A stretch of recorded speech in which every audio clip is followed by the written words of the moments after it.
अस्सलाम वालेकुम। आज हमारे पास एक सैमसंग का फ़ोन है जिससे ये प्रॉब्लम आ रहा है, फिंगरप्रिंट काम नहीं कर रहा है। ठीक है, तो ये एक एरर आता है फिंगर जब हम लगाते हैं तो ये वर्क नहीं करता है। ठीक है, किस तरीके से फिक्स करेंगे?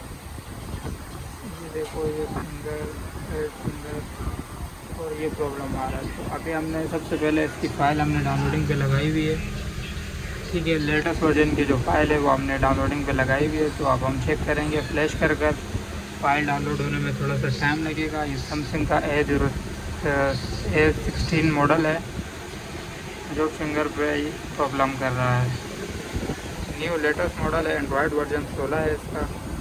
तो इसे हम किस तरीके से फिक्स करेंगे और फ्लैश किस तरीके से करेंगे, दूसरी वीडियो में मैं आपको बताऊंगा कि ये मुकम्मल फ्लैश आप किस तरीके से कर सकते हो। ये अभी जो फ़ाइल है वो तकरीबन 13 मिनट का टाइम बता रही है। और ये हमारे पास फ़ोन है सैमसंग का। ठीक है,